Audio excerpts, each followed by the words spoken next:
Jama'a, an samu matsala. Mahukunta sun nemi na kai kaina gurinsu saboda zanga-zangar da na shirya. Jarumi Sadiq Sani Sadiq. Jama'a, kun ji abin da wannan jarumi a masana'antar Kannywood ya faɗa, Sadiq Sani Sadiq. Domin dai kowa ya san cewar shi ɗan adawa ne a cikin wannan gwamnati, kuma baya tare da ita 100%, kuma ba sau ɗaya ba ba sau biyu ba ya fito ya soki wannan gwamnati. Sannan kuma a ƙarke kuna gani inda ya kira ga talakawa cewar su fito zanga-zanga. To sai dai wannan magana da Sadiq Sani Sadiq ya shirya cewar talakawa su fito zanga-zanga, to lallai ya yi ma mahukunta zafi, kuma yana daga cikin dalilin da ya sa yanzu aka neme shi aka ce ya kai kansa. Sai dai a nan kiran da za mu yi ga talakawa da masu kuɗi har ma masu mulki wanda suke masoyan wannan jarumi su sa shi cikin addu'a. Domin duk lokacin da aka ce yanzu kai ka zama wani fitacce a bayan ƙasa, ko dai ɓangaren siyasa ko ɓangaren social media, ko ɗan wasan Hausa ne kai, to lallai fa duk lokacin da ka fito kai wani kira ga mahukunta kuma suka ga wannan kiran bai musu ba, in ma kana da ƙarfin iko kenan, to kai tsaye ba za su iya kama ka ba, amma za a gayyace ka a ce ka kai kanka. To kuma bai zama dole ba in fa ka kai kanka wajen mahukuntan nan a ce lalle ka dawo, domin akwai misalai da dama wanda mutane sun san da su, in kuma kun manta za ku iya tunawa. Yanzu akwai tsohon gwamnan Kaduna Nasiru El-Rufai, lokacin da ya fito ƙasar nan tamu Najeriya yana sukan wasu abubuwa wanda gwamnatin ƙasar nan take yi, da wasu zarge-zarge wanda yake yi ma Nuhu Rubado lokacin baya ƙasar nan ya tafi ƙasashen waje.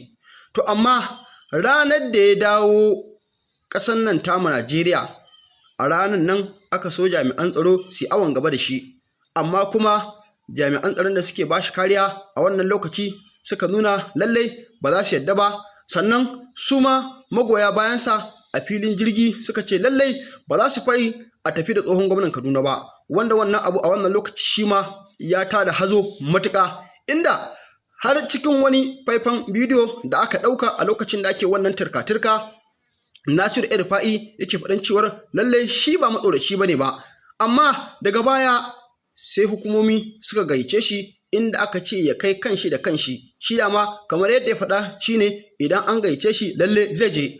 Haka kuma ta faru, ana gayyatar sa ya je ya kai kansa da kansa, wanda fa tunda Nasiru El-Rufai ya tafi wannan gayyatar har yau maganar da ake muku bai dawo ba, yana can an rike shi, wanda a yanzu ba mu san radda za a saki wannan bawan Allah ba.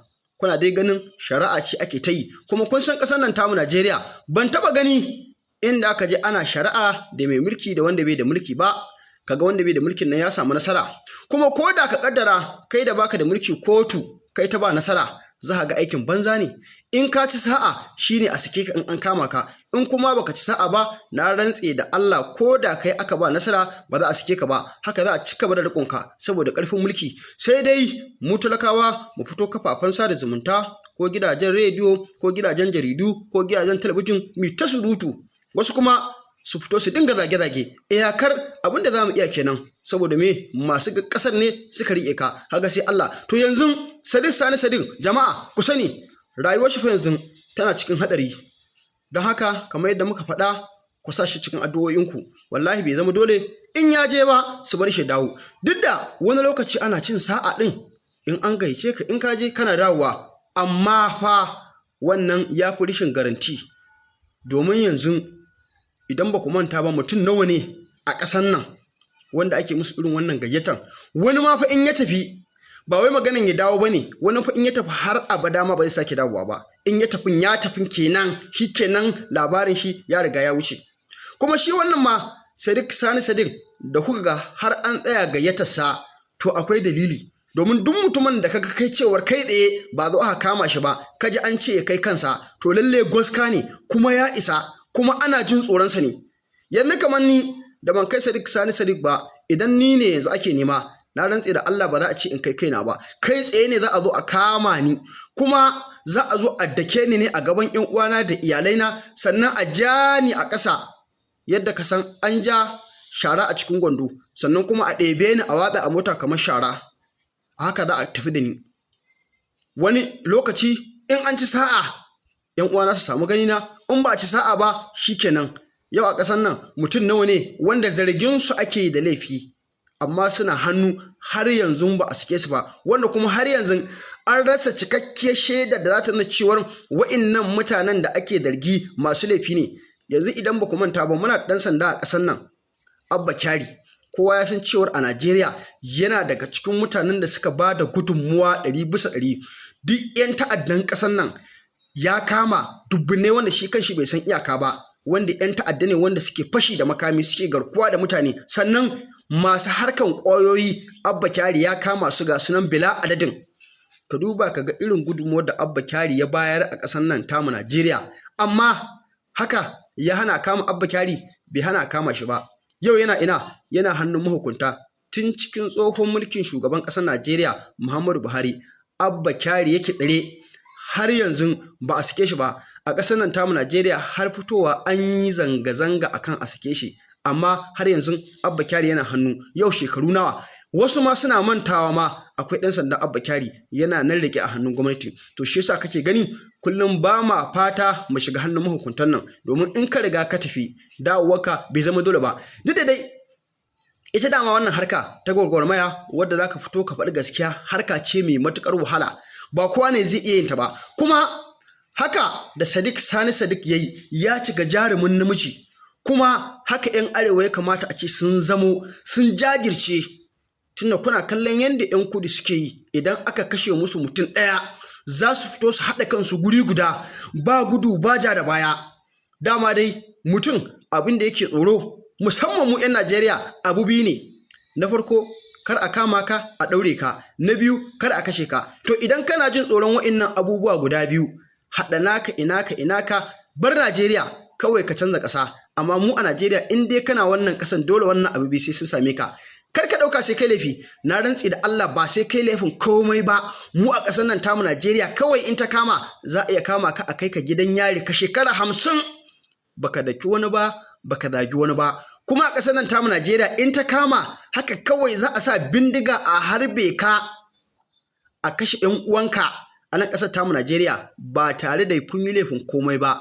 Haka ƙasar nan tamu Najeriya take. To kaga kuwa da a ce wancan ya zo ya riske ka, kwanda tun da guri a ce a'a ka fito ne ka faɗi gaskiya, mahukunta suka ga ita wannan gaskiya ba ta yi ba, suka kama ka da kansu suka kashe. Dama kowa san cewar kwananka ne riga ya ƙare, kuma kowa san cewar in an kama ka ba a yi jarinta ba, dama an riga an fi ƙarfinka. Amma yau kamar Bello Turji, ni na tabbatar duk wani jami'in tsaro da ya shiga daji ya kamo shi ya kawo shi cikin gari, ni na tabbatar wannan an san jarumi ne, kuma jama'a da dama za su fito su yaba masa. Amma kamar Sani Sadiq, dan ka kama shi yanzu, ka tsare shi ko ka kama shi ka kashe shi, na rantsi da Allah baka jarinta ba, dama an san ka riga ka faɗa sa, tunda mene bai da makami hannunsa. Yanzu ga misali, Bello Turji ba so ɗaya ba so biyu ba a ƙasar nan tamu Najeriya, da shi da yaransa an sha bashi cewa awa 24 ya aje makamansa ko a yaƙe sa. Dan girman Allah, kun ga Bello Turji ya aje makamansa?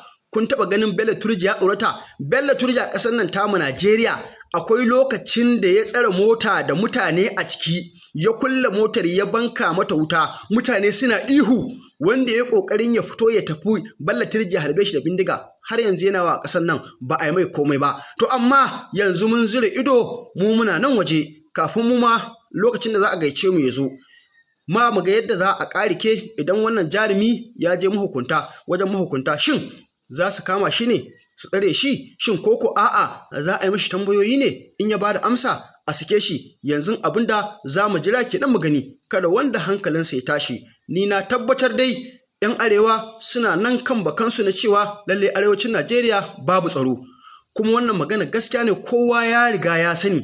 Amma duk wanda ya ƙi Allah ya ƙi manzon Allah, to akwai lokacin da lallai ranar gobe alƙiyama zai je ya tarar da su. Dan uwansu tsohon shugaban ƙasar Najeriya Muhammadu Buhari yau yana